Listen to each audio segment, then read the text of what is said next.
Hello and welcome back to what is kind of a safari adventure. Today I'm going to be bringing you my first sort of in-studio video where I'm giving you tips and tricks based on my experience and knowledge as a wildlife photographer in the safari industry. I'm going to try and give you guys some tips and advice from preparing for a trip, what gear I use, as well as the settings and sort of compositional tips that I'll use when actually out in the field on safari itself. In order to stop this video from being too boring, what I'm going to do is cut to as many shots of me actually using these methods out in the field as I'm talking here.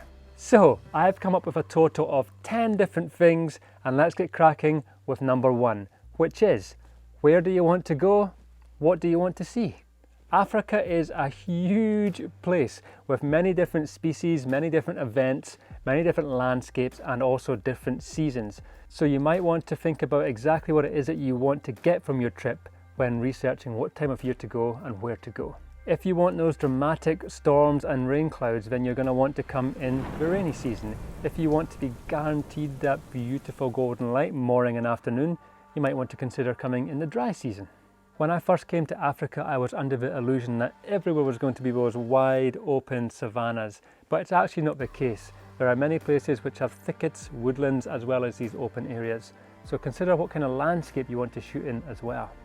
Then it comes down to species. Certain species only exist in certain areas. If there's something that you really want to see and photograph, be sure to research where you find those animals and the best times of year to see them. And finally, it would come down to specific events like maybe wildebeest migrations, bat migrations. So just be sure to research all these things prior to booking. Tip number 2 would be to book yourself a private guide or a specialized photographic guide, because the last thing you want is to be on a vehicle of other people who are not as like-minded as you, don't want to sit around waiting for light, and basically just don't have the patience of us wildlife photographers.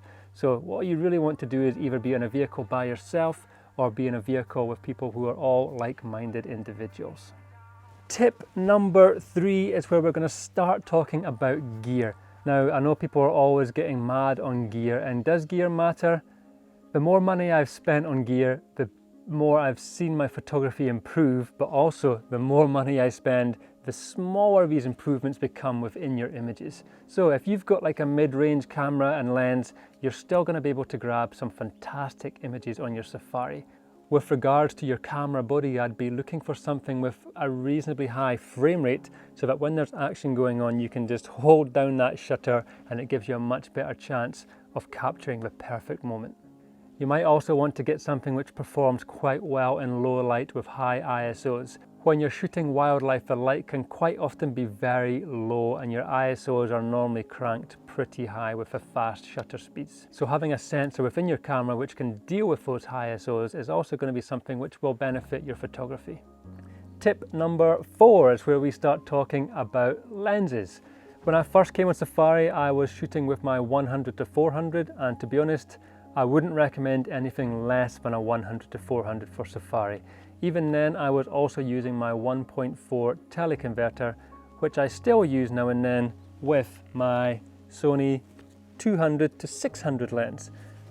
While I'm looking at this, I would also recommend getting these beautiful covers. I do have the white Sony lens, but for protection and also just to keep it a little bit more camouflage and not quite as daunting to some animals, I like to keep this protective case on the lens, and it easily just comes on and off whenever I want it.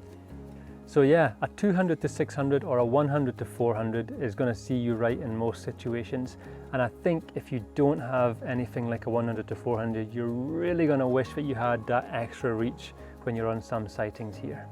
Tip number 5 is to know your camera inside and out, because when you're out there you are going to be making changes to your settings fast, and you want to be able to do that almost without even having to look. When the animals are doing things, changing things, everything's changing in front of you. You want to be able to go through your camera settings, changing things very fast and not going, Quite often I'm making changes to my settings and I don't even move my eye from the actual camera. I'm just scrolling with the fingers, knowing exactly where all the buttons are, and that can save you valuable seconds, which can get you those killer shots. Tip number 6 is to consider using beanbags and tripods.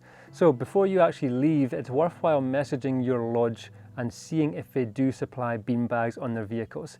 These things are actually fantastic because you can just plonk them onto here, plonk them onto the dashboard, rest your camera on there, and it instantly makes it beautiful and steady to help you get those shots. Lots of vehicles have these clamps within them, but I find them very restrictive, whereas a beanbag you can just lift with your camera and plonk it exactly where you want it to be. And yes, I also mentioned tripods. I find myself using my tripod quite a lot on safari, especially at coffee stops or sundowner stops to give me that extra stability, and also I'll use it to do a lot of landscape stuff. Tip number 7 is where I give you guys a few tips on the camera settings that I use. I will always shoot with my camera in full manual, but with my ISO set to automatic. And what I'll do is I'll have my aperture to as low a number as possible or as open as possible, and I will adjust my shutter speed accordingly to whatever the animal is doing in front of the camera. If the animal is sitting beautifully and still in the light, I can drop my shutter speed sometimes down to 200th of a second, and if the animal starts to move, then I will crank up that setting to maybe 1,000th of a second or more. To give you an example, the other day I was sitting watching a lioness who was beautifully still, and I was shooting her at around about maybe 320th of a second, and then we saw her cubs walking towards her, and we're thinking, okay, these guys are going to greet each other, they're going to nuzzle each other, and I'm thinking I need a faster shutter speed for that, and all I had to do was scroll with my thumb to maybe increase my shutter speed to I think around about 1,000th of a second, if not a little bit more, and the ISO on the camera would just adjust accordingly to compensate for that change in shutter speed. If you guys want a more in-depth explanation to these camera settings and what they actually do, then leave a comment down below and I will be making individual videos on shutter speed, apertures and ISOs in the future. Tip number 8 is to get your camera as low to the ground as often and as safely as possible. As I mentioned before, tea and coffee stops and sundowner stops are a fantastic opportunity to do this because you're already going to be out of the vehicle in a safe area, but that doesn't mean there are not going to be animals around you like birds, antelopes, wildebeests, all these things. You can really get the camera right into the dirt to get a much more engaging perspective. Now obviously getting these shots with predators like lions and leopards can be a little bit more challenging, but it is possible. For example, you can actually sit down on the vehicle in the passenger seat next to the driver, which gets you even 1 or 2 feet lower. Sometimes that vehicle might not have a side door, so you can get the camera right down next to your feet level. And another way of doing it is you can actually park the vehicle slightly further away. If you imagine a lion being here and you drive way too close, you're going to be shooting down at an angle like this. But if you park further away, remember we have 1 to 400, 2 to 600 lenses here, so we've got plenty of zoom. If you park the vehicle further away, you actually end up shooting at a far more realistic and lower angle than if you're close, shooting straight down onto the animal. So that's a couple of good ways to try and photograph carnivores with a lower perspective. Tip number 9 is a little bit more about composition, but it's more about where you position your subject within your photograph. You want to give your animal what we call room to breathe or room to move into. It can also sometimes be called a negative space within photography. For example, if you have an animal looking or walking in one direction, you don't want to put the edge of a frame right next to its face because it doesn't give the viewer that sort of perspective of the animal having that room and space to move into. So what you want to do is position your animal off to one of the sides of your frame to give it that space to move into and room to breathe. Here are 2 or 3 extra examples where I've given the animal plenty of space to move into and breathe.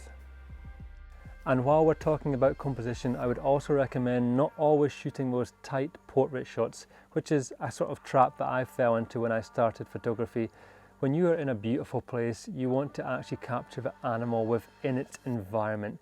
So for example, the other day we were at a beautiful male lion sighting here, and I was shooting some nice tight portraits, and I was looking around thinking, geez, this landscape is incredible. So we moved the vehicle back a little bit and I was able to shoot the lion much smaller within the frame, still giving it room to move into and balance within the shot, but I was also capturing this incredible landscape where it was living and thriving.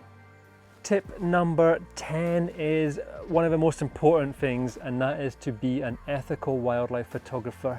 I've heard some horror stories in the past of people sitting with their cameras, getting impatient, throwing things at lions, even using slingshots just to get the animal to look at their camera.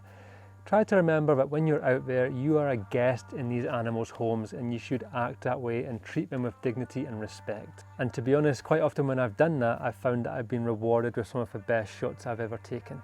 The best way to think about if you're being ethical is, when I'm out here with my camera, is this animal having to change its natural behaviour for me?